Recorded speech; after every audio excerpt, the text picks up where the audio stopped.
David Stark from Watch Your Pass, and this is a very different video than I normally do, but about a week and a half ago, my dryer just stopped working. There was no heat in it at all.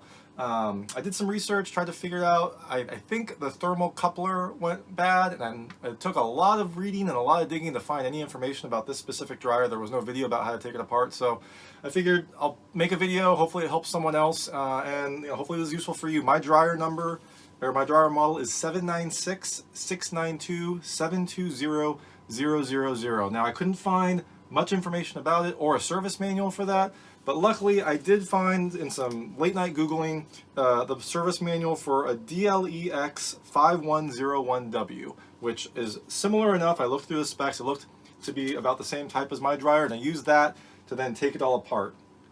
So I'm hoping that this will help someone else that maybe has the same issue. It was doable. It took a little bit of time, but it is very doable. You just have to take your time and follow the manual, and I think you can do it as well. So I'm going to show you how to replace your thermal coupler, or thermal cutoff, I guess is what it's called. And so let's get going. And again, this model is the Kenmore Elite 796-692-720-000. Now this is already taken apart. I wasn't sure if I'd be able to do it, so I took apart the dryer already, and I'm going to put it back together and kind of show the steps. So hopefully I can use the magic of editing to cut it to make it into something that's usable. So let's go.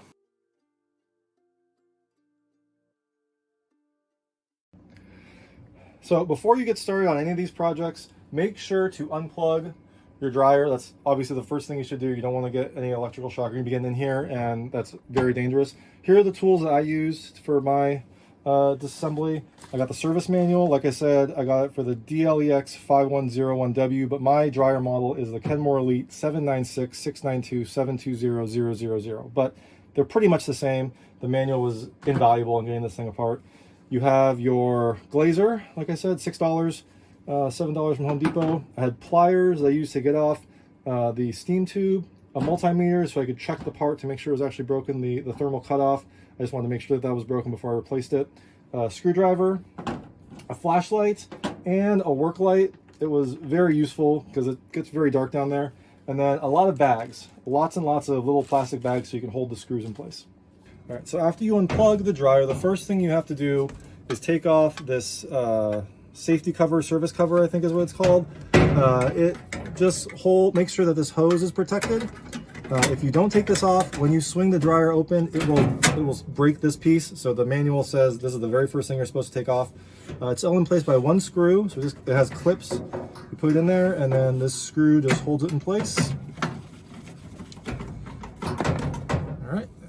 All right, now, the biggest issue I had with this dryer was trying to get the top off, because I couldn't really find a great instruction. Normally you're supposed to be able to push a putty knife under and just kind of detach it. That wasn't working for me. I tried almost taking the back off. I tried unscrewing the whole control panel. I tried a lot of different things until I found that service manual. And the service manual basically showed me that the top is held in place by these two clips. Now the service manual said that you should use a flathead screwdriver to take it out.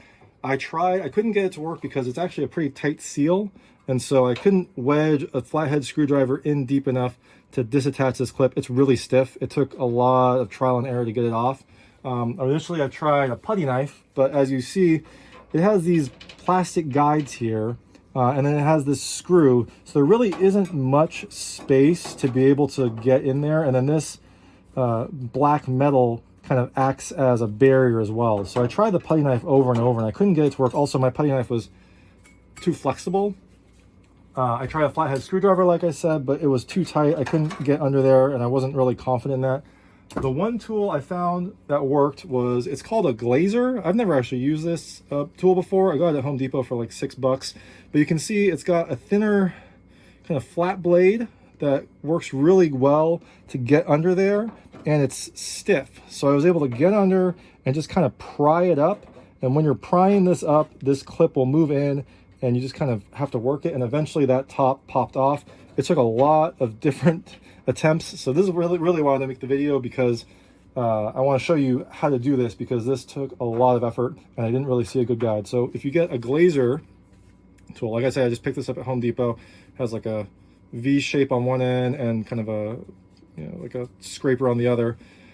That is kind of the perfect shape, the perfect stiffness to get in here and undo this top. And the top just swings up. Ideally, you could take the top off, but again, I didn't want to detach these wires, so I just cheated. I put a box behind it and leaned it up against the wall.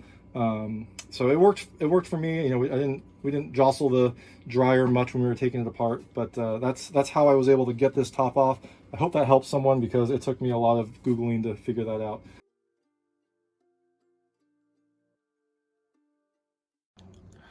So like I said, this is a very tight seal. If you look in, you can see this black piece right here. That is that guide I showed you that makes sure that the lid closes. This piece right here, this metal piece, that's the clip. That's what you gotta focus on. And this is that screw.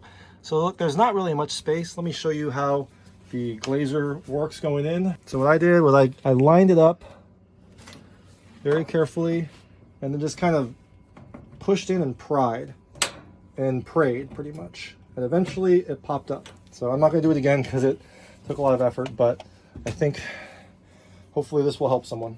Before we swing the top down, we have to put the steam cover back in. That just snaps into place. So that is really easy. There's little tabs that snap it, hold it into place, push those back in. There's 6 of them, make sure they all snap. And hopefully this will close.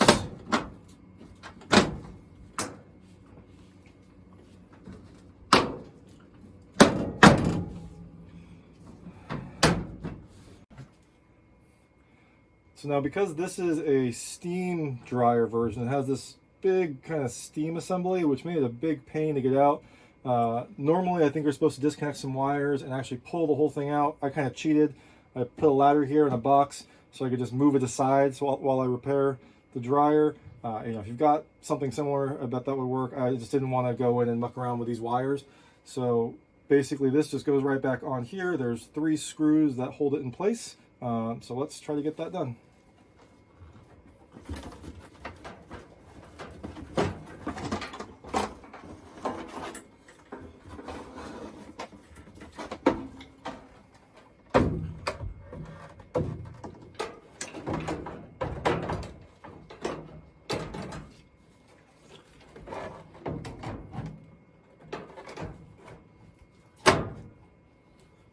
So you can see it slides back on. You gotta make sure to reattach these electrodes. I unplugged, and then I also took out the steam hose because that was required to get out.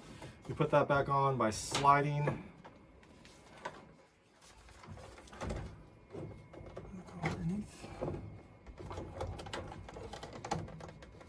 Sliding it back on, and then I used pliers to get this clip on. It was very tight.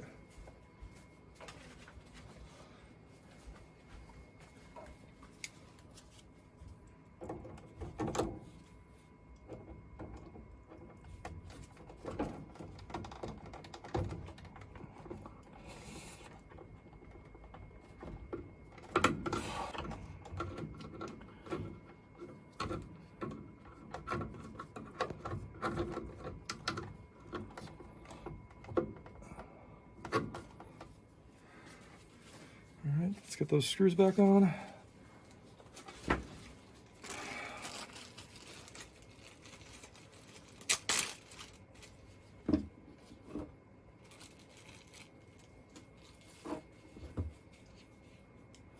So one goes right here.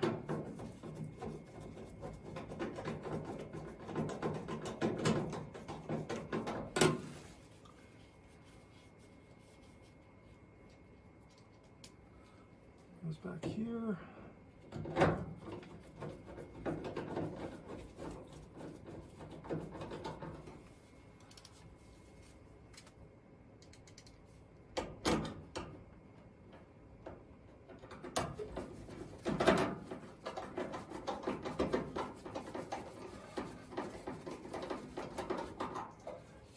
Make sure to reattach these electrodes or your dryer will not work.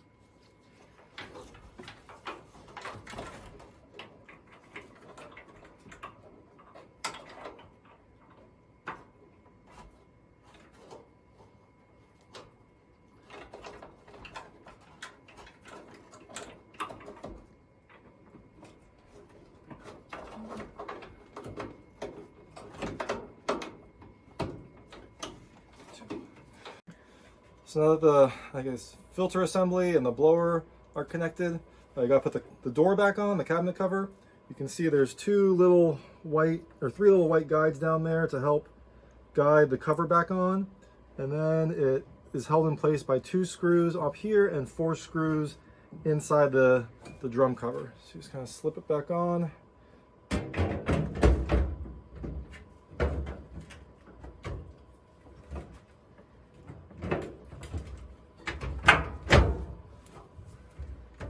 And everything seems to fit, so fingers crossed that this will work.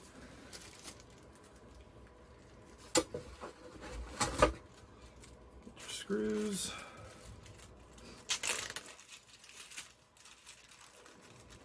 So when you're taking this apart, you're going to do the inside of the door screws first, and then the 2 screws up here that hold the cabinet cover in place.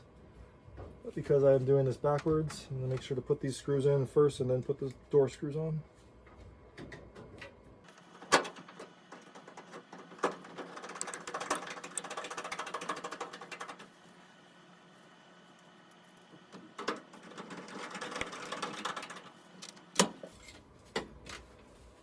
You can see these 4 screw holes hold the door in place. Let's put those back.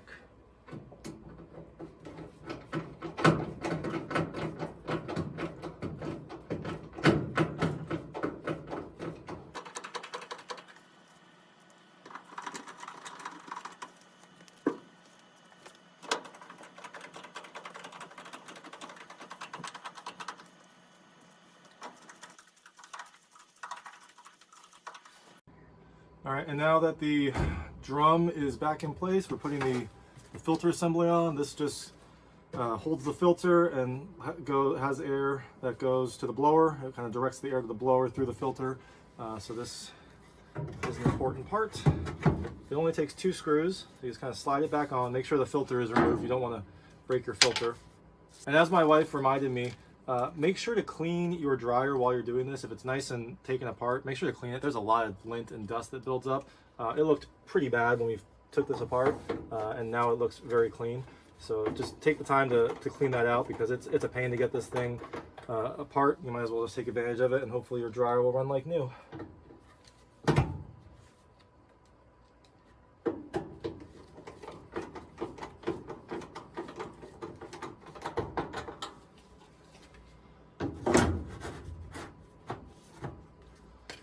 So after much more effort than I was expecting, the drum is back on. I've got the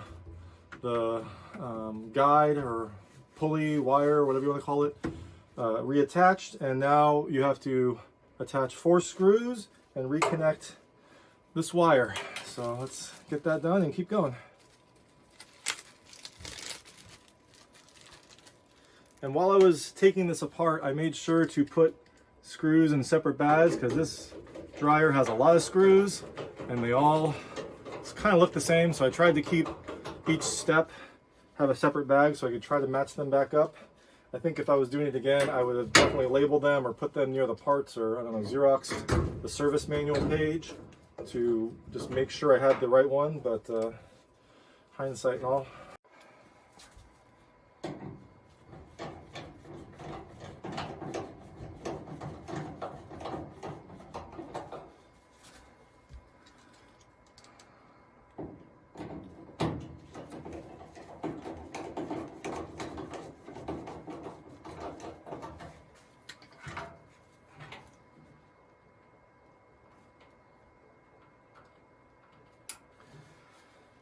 All right, here's the drum. It's going back on. You can see I'm feeding it through, trying to make it rest on the little cutout. And then the big difficult part is getting this belt in place.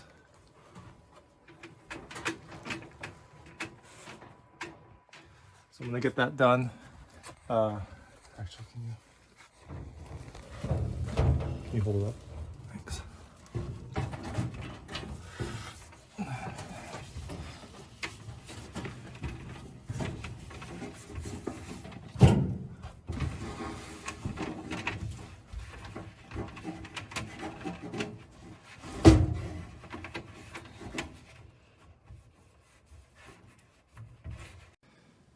So to get access to the thermal coupler, or the thermal cutoff, we had to take the drum off. And the drum is actually pretty easy. It just kind of sits on this piece, and there's a piece in the front that holds it in place. The big difficult part is you have to reach underneath when the drum's on here and disattach the cable. And that cable, it feeds between these two rollers, and basically what you have to do is when the drum's on here, you lift this up and you put the cable around these rollers, and this one kind of goes back and snaps into place. So it is easy to do. It just kind of, you have to kind of go around it. I'm just showing you now while it's out so you can see what to do, but I'm gonna put the drum back on and feed that cable back through. It's just something you just take your time, be careful. The drum sits on these essentially skateboard wheels when it turns, so everything kind of holds itself in place. The big issue is getting that cable back attached so your drum will spin. So when my dryer stopped having any heat, I did some digging, and it appears that the thermal coupler went bad, or the thermal cutoff, I believe is what it's called. Hey everyone, so this is the dryer fully taken apart. I had to take apart the drum. I had to take some pieces out to get it to open. I saw a lot of references online to try to take the back out. That seemed to me to be the quickest way to do it. Apparently you can't. You can see the back is kind of part of this overall setup, so you can't go in through the back, even though it looks like you can. Don't try it. You can't actually get the pieces off. But this is everything taken apart. The thermal cutoff is right here. This is a little device, I guess. If it gets too hot, this will trip and cause this heater to not actually produce any heat. It'll just produce air. And then this, and I can show you how to tell if this device has gone bad. You first need a multimeter, just like this. You set it up to, I think that's resistance or current, one of those. Put it down. You see it says 1. If I touch these terminals, there's no change. So you can see nothing's flowing through there. It's cut off. It's tripped. It's not going to work. Now this is the replacement piece. I just got it from Sears Part Direct. It was pretty easy once I put in the model number of my dryer. You can see that when I touch those terminals, the multimeter reacts. It goes down to 0. It shows that there is something flowing through there. And so that is a working thermal cutoff. This one has tripped and is no longer working. So I'm hoping when I replace this with this, the heat will work. Now I have to put everything back together to make sure, but that is what I'm hoping to do. And that is this is the high temperature thermometer. Since I'm in here, I'm gonna replace this too. I don't think it's going bad, but I did all the work to get in here. I don't want to do it again, so I'm just gonna replace that too. It wasn't that much more as well. So I got both parts. Let me show you how to replace them. So the thermal cutoff is just held into place by, looks like on this one, 2 screws.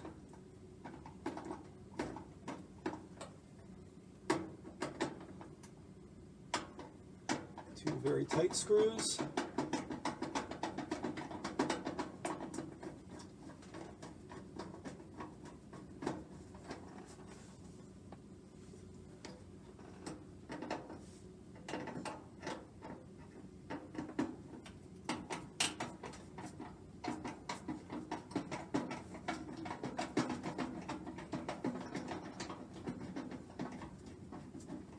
This is also where I should probably tell you to make sure to wear gloves because there's a lot of sharp pieces of metal in here.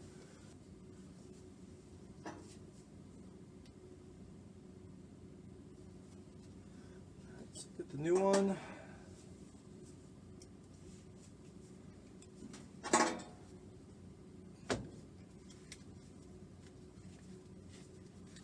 This is a relatively easy one to replace. I saw online there's some that you have to kind of loosen. This seems to be easy enough.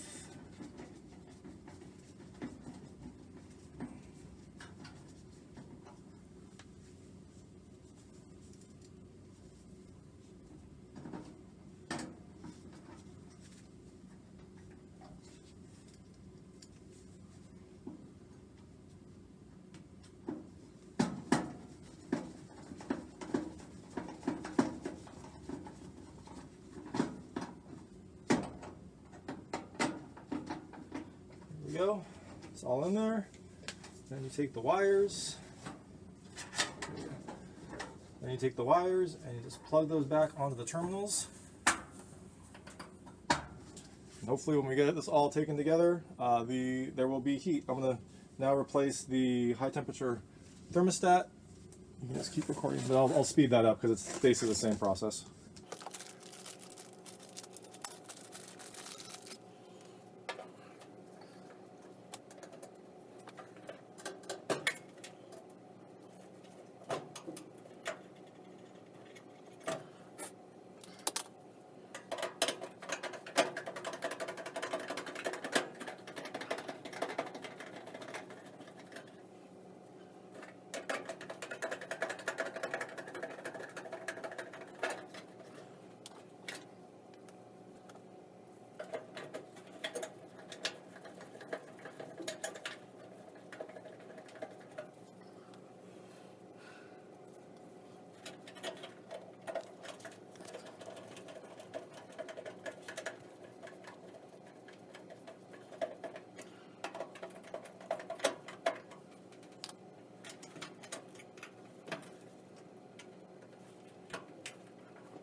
There we go. Hopefully the dryer works now. All right, everything's back together. Let's plug it in and see if it works. Well, it's turned on. That's a plus.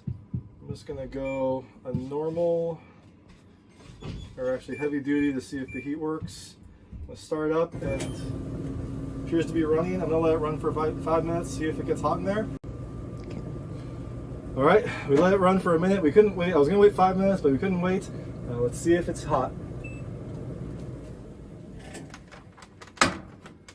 And it's hot. All fixed. That was an ordeal, but look, if I can do it, you can do it as well. But thanks so much for watching. If you liked this video, if it was useful for you, please like and subscribe to this channel. Helps me a lot. You're not gonna get many washer and dryer videos, but you'll get my movie reviews. But this helps me a lot, and I hope that this helps some people. Thank you so much.